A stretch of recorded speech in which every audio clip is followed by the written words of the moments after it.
to you, Francia, now without a protector.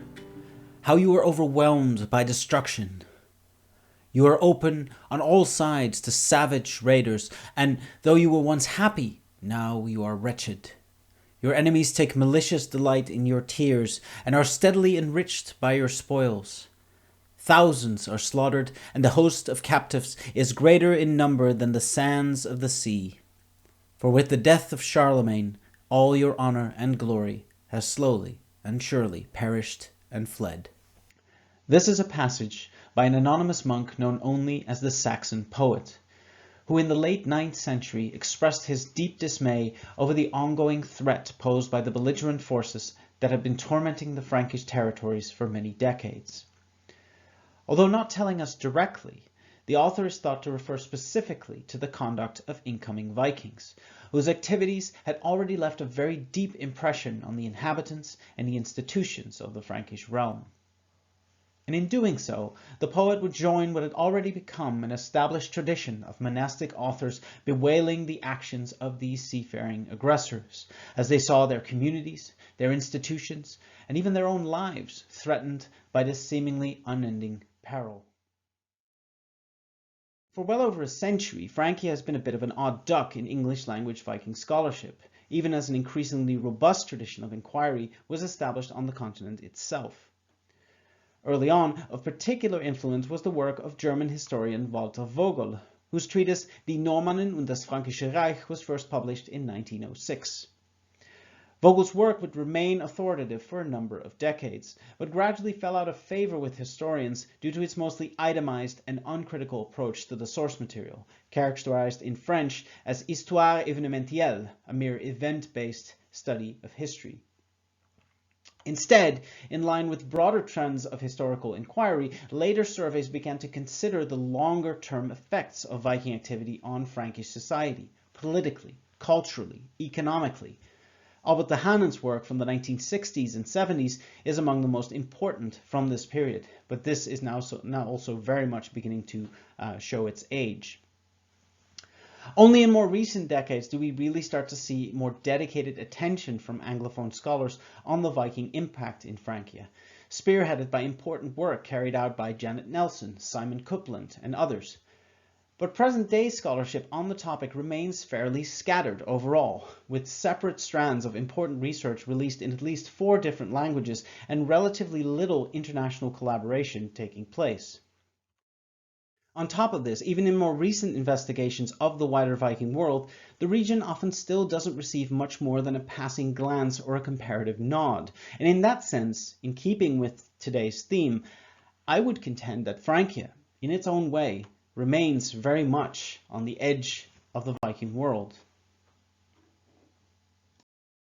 So what I hope to do today is not just instill in you the notion that the Frankish realm is in fact a veritable treasure trove of evidence for Viking Age activity, but also that all of this material allows us to view the Vikings through a very different lens, one that has the potential not just to expand our knowledge of regional Viking organization and mobility, but to alter more fundamentally how we perceive the development of the early Viking phenomenon as it made landfall across Western coastal Europe.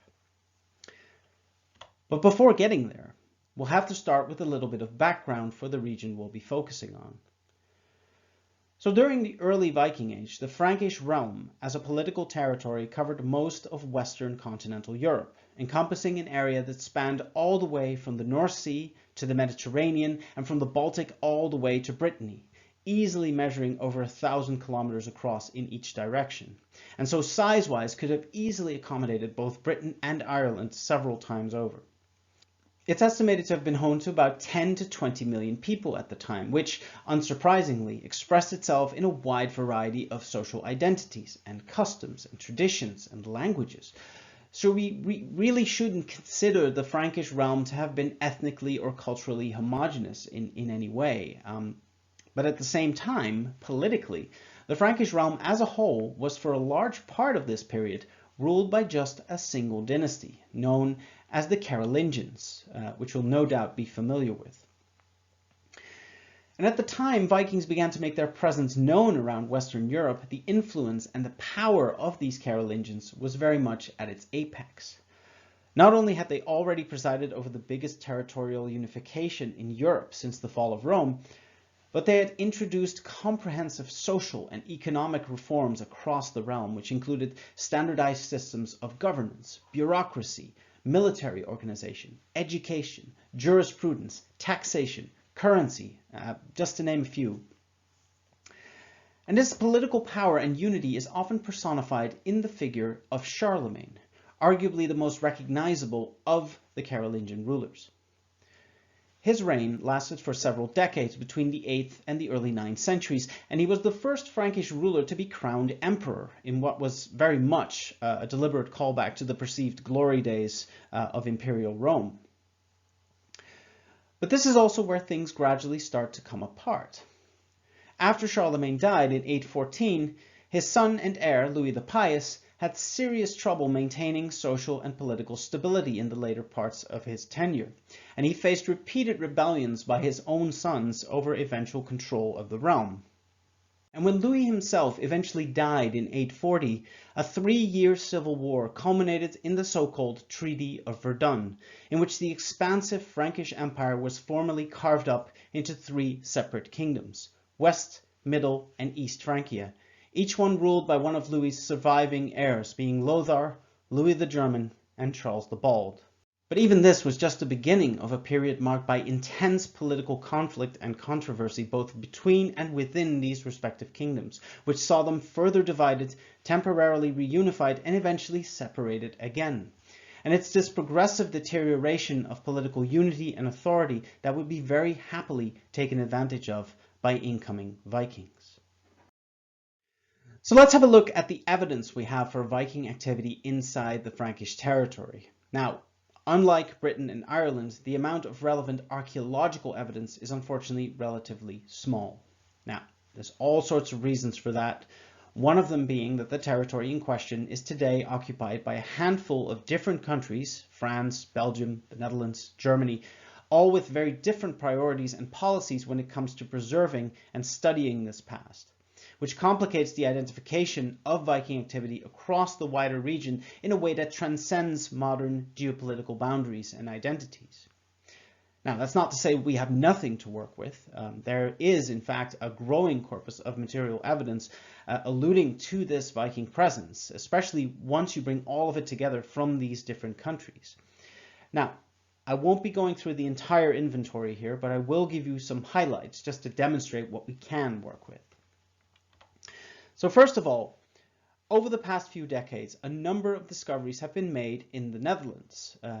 On the coastal area of Wieringen in the province of North Holland, multiple silver hoards have been unearthed, the first one being found in 1996, which contained a range of jewelry, over a dozen ingots, 78 Carolingian coins, and 3 Islamic dirhams, all of which were stored in a Frankish Badorf-style vessel.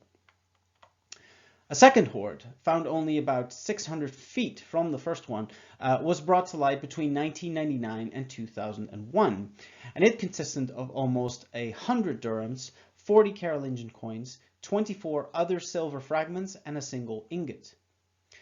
So the 2 hoards have been dated to around 850 and 880 respectively, and they're considered to be indicative of a long-term Viking presence in the northern Low Countries, which the documentary evidence very much supports. The liminal location of the site between the North Sea and the Almere would have allowed it direct access to the lower Rhine region and would have made it a very strategic and advantageous place to occupy. Southwards, in Normandy, another prominent silver hoard is also associated with regional Viking activity.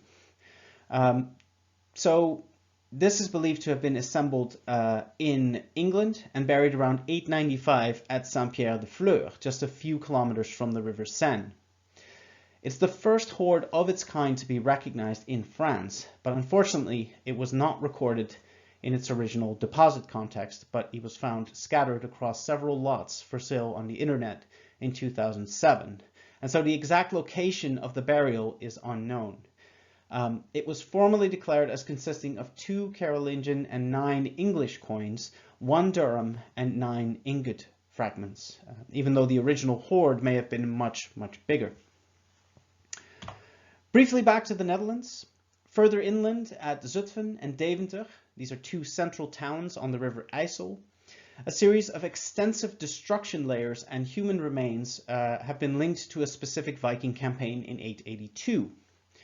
So this is from Deventer, where you can clearly see the burn layer that is associated with this particular episode. And this is from Zutphen, the remains of an individual thought to be a woman in her late 30s or 40s who sustained sharp force injuries inflicted with an axe or a sword. Immediately following the attack, both of these towns were rebuilt with a series of fortifications, as you can see imagined here. And these have been directly compared to some of the circular forts found on the west coast of the Low Countries, the so-called Ringwalburgen, which are thought to have been part of a much larger chain of Frankish defenses against Viking activity. So several of these are concentrated in the present-day province of Zeeland, and their construction has been dated to the final 2 decades of the 9th century. This is Oost-Soeburg, where a modern reconstruction has been erected on the original site. This is Burg Heemstede, also partially reconstructed. And this is the city of Middelburg, in which the outline of the defenses are still very much visible in the modern town plan. So it's been suggested that along with the burghs of Alfred in Wessex, the Ringwalburgen may have served to inspire fortifications like the Trelleborg ring forts, as well as a number of sites in Normandy and Brittany, including this one near Plédran, which may have been occupied by Vikings themselves during the early 10th century. And this is a photograph that was taken during the excavation of the site in the 1980s. Further south again, on the river Charente in the Saintonge, the area of Taillebourg has revealed a number of 9th or 10th century Scandinavian and Anglo-Scandinavian items, including a variety of weapons and jewelry, as well as these striking naviform lead weights. And all of this has prompted speculation about Taillebourg and its potential former status as a trading hub or even as a frontier post for inland Viking activity. Discoveries of Viking-style burials are unfortunately very few and far between around the European mainland. Worth flagging up are the supposed 19th century discoveries of a burial in Pitre on the Seine, which was accompanied by these unmistakable oval brooches. Now, I could deliver an entire paper just on the context and the controversy surrounding these particular finds, but suffice it to say that these are by no means confirmed burials. We have no specific location, there are no human remains to work with, and the circumstances of the finds are very much anecdotal.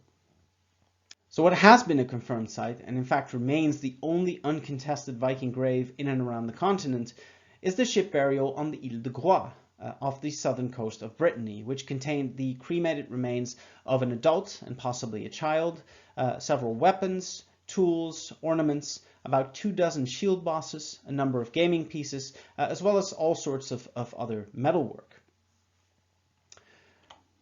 Other finds are of a more indirect and incidental nature. So individual discoveries of what are considered to be Viking swords have been quite common. Most of these have been dredged from riverbeds, which, as you can imagine, doesn't really tell us that much in terms of the context in which they were deposited. We can only really speculate whether this was due to antagonism or commerce or ritual deposit or even just accidental loss.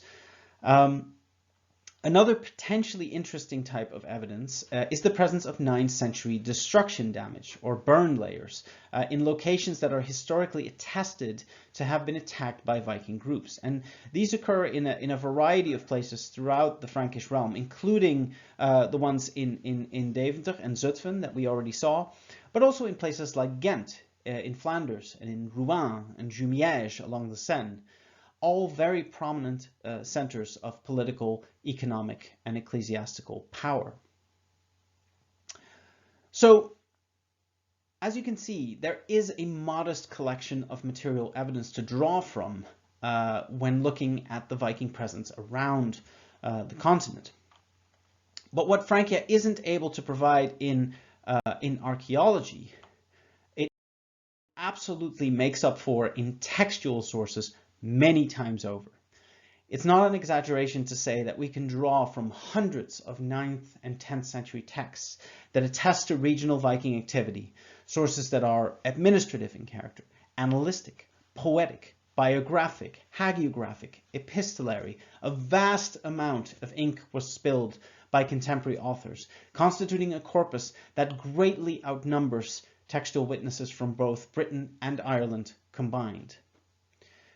And these are sources containing anything from the briefest offhand remarks to the most extensive and detailed eyewitness accounts covering Viking rationale, organization, logistics, impact. It is a cornucopia of material to work with, but one which remains relatively unutilized, despite popular and scholarly interest in the Viking Age. So even though there are a number of major annals and chronicles which have been extensively scrutinized and translated into English, countless other sources, including minor annals, hagiographies, sermons, judicial sources, haven't really been considered very much at all. And my own research over the past few years has allowed me to go through this material in quite a lot of detail and to extract from it any relevant information about local and regional Viking endeavor. And by bringing together and parsing and harmonizing all of this material, we end up with quite a tidy and useful little database. Now, as you would expect, the written material is by no means free of bias and exaggeration. Numbers can be inflated, motivations can be simplified, and entire narratives can be skewed by a political and religious ideology. And to give you just a fairly straightforward example of that, we can look at some of the many descriptions of the infamous Viking siege of Paris in 885, which lasted for many months after a large fleet arrived outside the city walls. Now, when we're talking about the overall size of this besieging force, the sources are very much not in agreement. The contemporary annals of St. Vast, for example, point to the presence of at least several thousand Vikings taking part in the attack. That's not very specific, but it points to a very sizable force nonetheless.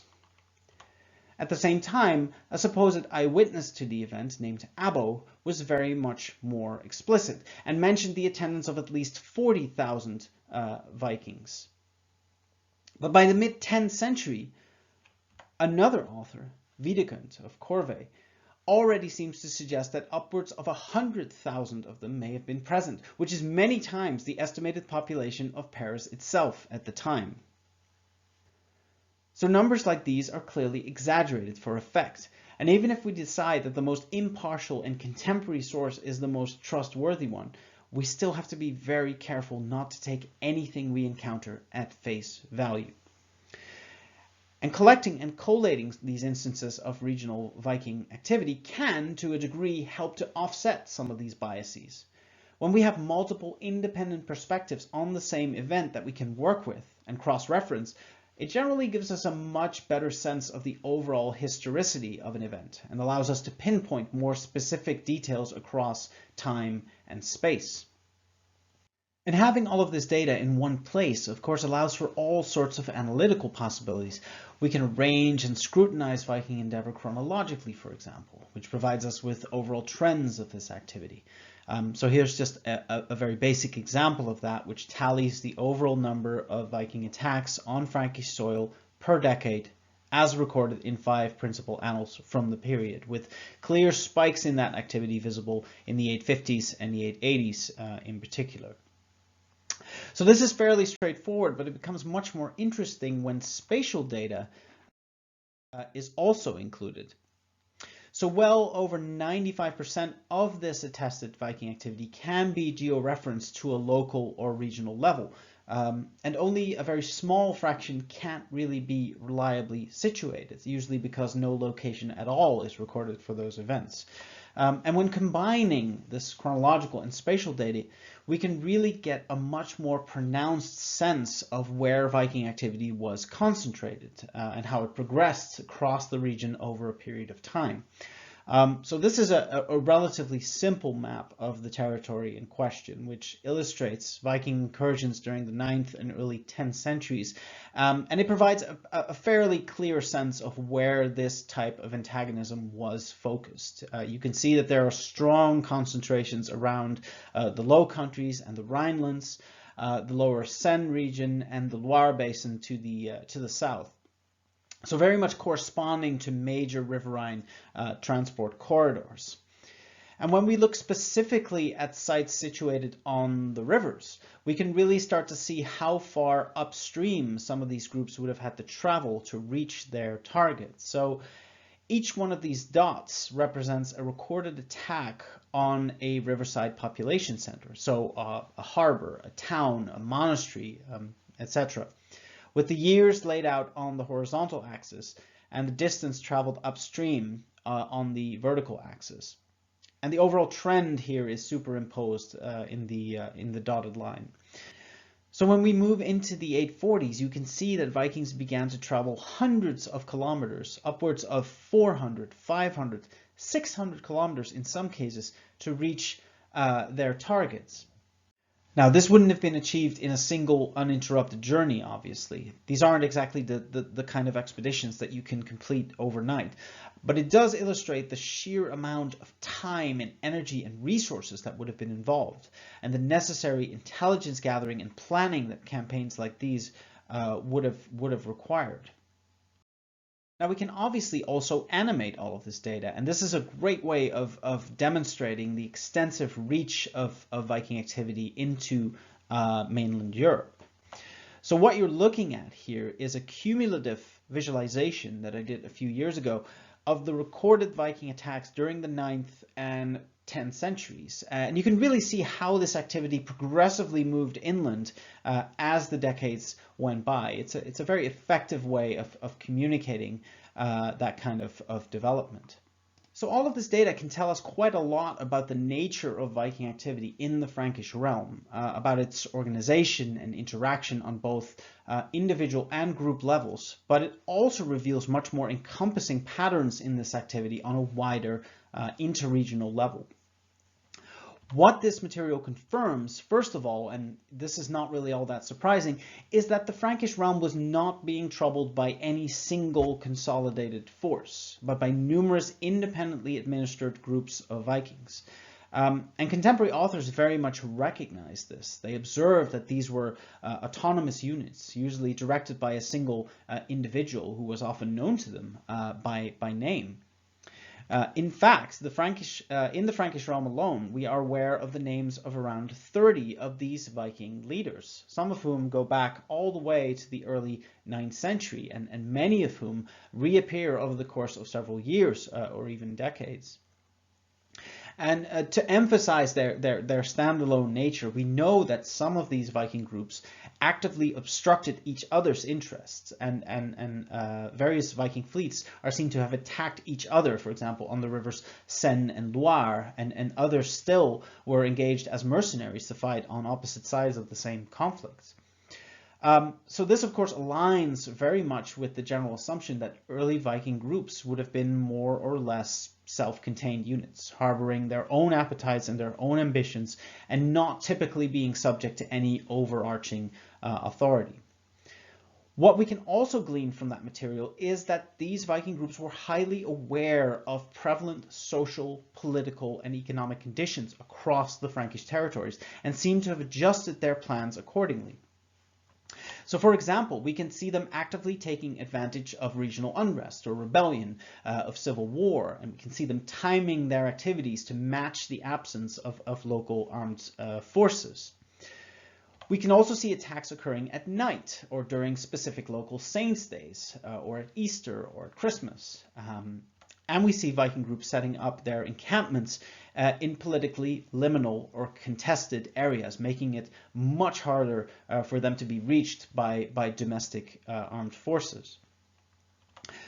So this Viking activity would have been very opportunistic in nature, but it always seems to have been very well informed, well planned, and very rational and calculated in its execution. Something else to emphasize, of course, is that Vikings were not just concerned with violent activities. It's a huge cliche these days to have to say that, but we do have all sorts of evidence for them engaging in more amicable trade with domestic merchants, for example.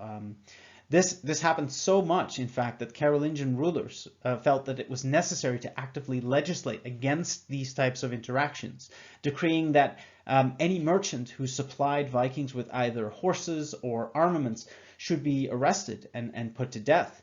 And this is infamously emphasized in the Edict of Pitre, which was promulgated by Charles the Bald, in part to try and put a stop to those kinds of interactions.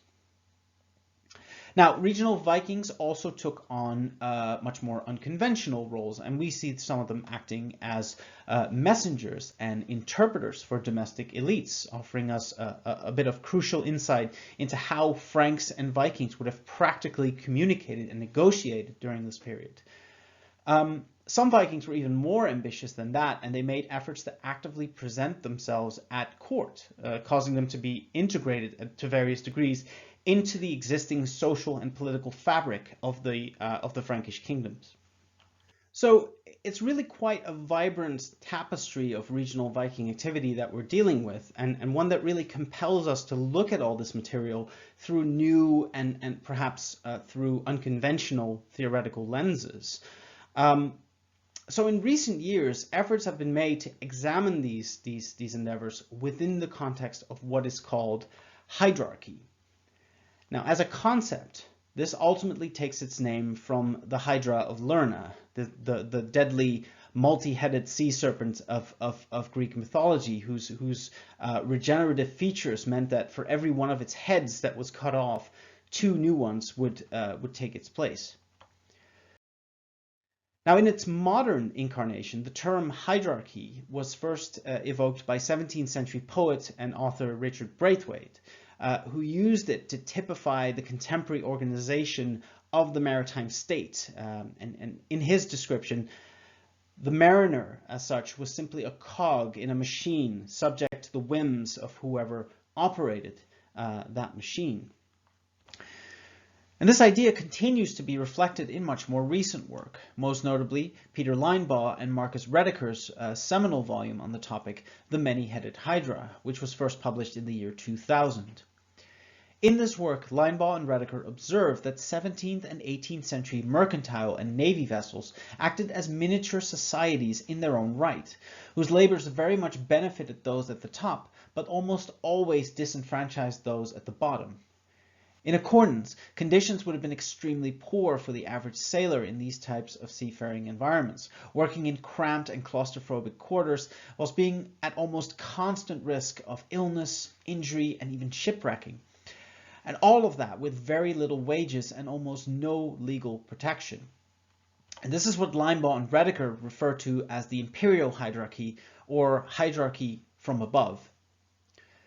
But what happened as a result of this system is that another form of hydrarchy gradually began to emerge as sailors increasingly started to reorganize their ships and their fleets as they themselves wanted. Now, obviously this didn't happen everywhere or all at once, but gradually across the Atlantic, communities started to appear that were made up of the various people disenfranchised by these traditional systems of power and wealth. Merchant sailors, discharged soldiers, unemployed workers, dispossessed landholders, even formerly enslaved people, motley groups of individuals who laid down their work, mutinied, seized their ships, and constructed for themselves an alternate multi-ethnic and multicultural social order at sea. This is the hydrarchy from below, characterized as a social world apart from the dictates of mercantile and imperial authority. Linebaugh and Rediker identify the pirate ship as having been democratic in an undemocratic age, as its captain was given authority over daily affairs, but was ultimately subject to the interests and consent of the crew as a whole. The pirate ship was also egalitarian in a hierarchical age, with crews consisting of mostly social equals and plunder being divided in a largely equitable manner. For the common sailor, the overall social and economic conditions on a pirate ship were often much better than those on a navy or a merchant vessel.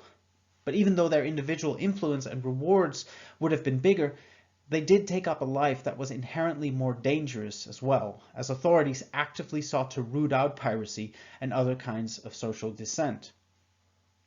In this way, Linebaugh and Rediker typify Atlantic and Caribbean piracy as a reaction to the injustices and inequalities of the traditional maritime system. Pirate ships became political communities, political spaces in their own right, which were organizationally very flexible as a result. As such, they emerged as unaffiliated, self-governing networks of power, small-scale, shipborne societies which operated beyond the grasp of political and commercial authorities. And just like the many heads of the Hydra, their scattered but interdependent organization made them very difficult to oppose, in the sense that incapacitating a single ship may not have seriously affected the overall health of a fleet. Let's go back to the Viking Age. First off, the idea of Viking groups being socially organized as hydrarchies hasn't come from nowhere, of course. We're very much standing on the shoulders of decades of dedicated research on Viking agency and identity, and direct comparisons between the Atlantic Revolutionary Age and the Viking phenomenon aren't really new either. But about a decade ago, it was Neil Price who first directly applied the hydrarchic framework to the Viking phenomenon, and in doing so characterized individual Viking ships and fleets as being similar political spaces in their own right. These groups would have been made up of distinct companies or retinues with distinct collective social, material, and ritual identities, which were upheld by bonds of trust and cooperation and solidarity. And in this sense, Viking hydrarchies can be seen as self-sustaining and self-governing groups, commanded by individual leaders, but presumably by the consent of the group. So they weren't absolute rulers necessarily. In essence, Price identified the sea itself as the crucial social arena in which these Viking groups were able to pursue their own self-interest and their own prosperity. Now, in my own recent work, I've expanded on this concept of Viking hydrarchy and used the evidence from Francia specifically to underpin and illustrate this, and I'll highlight specific elements of that here. So first off, in Francia, we can see the notion of Viking hydrarchy strongly reflected in the organizational adaptability of these groups. We've already touched on this briefly, but there's a considerable amount of evidence for temporary coalitions between different Viking fleets, which formed and disbanded as needed to reach specific objectives, such as otherwise unachievable inland campaigns.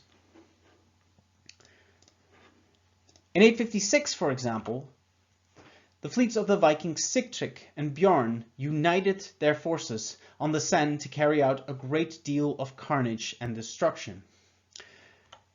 During the siege of Paris in 886, the Viking Sigfrid also arrived with a great host of Northmen to bring help to the others who were already in residence. In the same way, conglomerate fleets breaking up into smaller groups are also referred to on several occasions. But even on their own, hydrarchies seem to have been structurally configured to adapt to circumstance. On the Seine, on the Rhine, on the Meuse, we see individual Viking forces dispatching and reincorporating smaller subordinate contingents. These kinds of satellite crews may have served a number of purposes, the most straightforward of which would, of course, have been to act as envoys, to act as patrols, as vanguards, or even as suppliers to larger bodies of troops. On some occasions, explicit references are even made to scouts of the Northmen, sent out to gather intelligence across a wider region. So not only are separate Viking groups seen to have joined forces if it suited their interests, but individual fleets could also seemingly subdivide themselves further. Now, as with any armed force, these are not decisions that would have been made haphazardly. The larger a group would get, the harder it would be to coordinate them, to sustain them, and to defend them, all the while affecting its speed, its mobility, and any associated element of surprise. And this balance can be seen in this figure here, providing an abstract visualization on size and sustainability in Viking fleets. On a related but separate note, 9th and 10th century Vikings in Francia are also reported to have carried and displayed so-called signa or vexilla, terms which are generally translated as banners, flags, or standards. And this strongly suggests that Viking groups deliberately identified themselves and their allegiances using distinct symbols, and that other social, material, and ritual cultures may have also been adopted in a similar fashion by these specific groups. Another prominent point that supports us framing Viking forces as hydrarchies is that we have specific references to people from non-Scandinavian ethnic backgrounds who actively sought to join these groups, so former Frankish subjects. The most prominent example that we have here is Pippin II, who was a former ruler of Aquitaine, who was identified in the 850s as having joined company with the Northmen and lived like one of them. In addition, we have reports of a number of monks who threw in with the Vikings, and they are branded as apostates by contemporary authors. There's also some indications that individuals of a Frisian origin may have sought to join the Vikings as well. But all of this points to the fact that these Viking groups were not as impermeable as we often like to assume. If anything, hydrarchy seems to have offered specific opportunities and a degree of social mobility that just wasn't otherwise available at home in Frankish society. Something to also point out is that women and children are repeatedly attested as having been part of these regional Viking hosts. Now, even though we don't really know what their specific roles within these communities may have been, the fact that Vikings seem to have been traveling as complete family units highlights that these groups were not planning to return to Scandinavia anytime soon, or maybe not even at all. And this is backed up by the fact that we see the same Viking groups and their leaders reappear time and time again over the course of many years, with them staying in Francia between their campaigns. So it demonstrates that these Viking groups were really in it for the long haul, and that this was a very prolonged and sustained way of life for many of them. Hydrarchy may have been more than just a means to an end. It may have been an end in itself.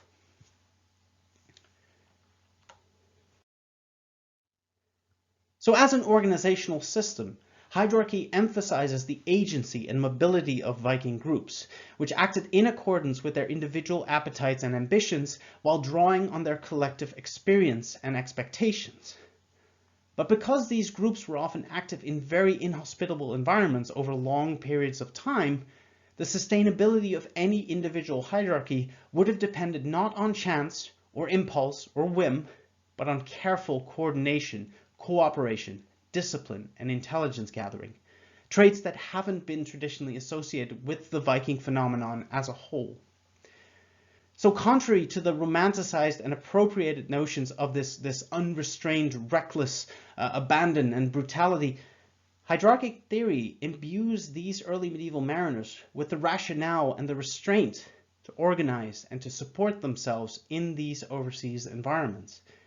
It views its participants as astute, adaptable, and human, whose actions arose through informed choice, not rash and indiscriminate rage.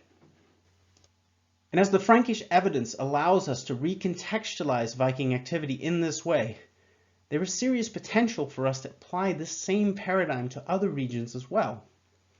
After all, Vikings really saw no need to restrict their affairs to only one side of the North Sea, and groups active in Francia are explicitly recorded as having been active in Britain as well, where their behavior was marked by the same mobility, the same adaptability, and the same expediency.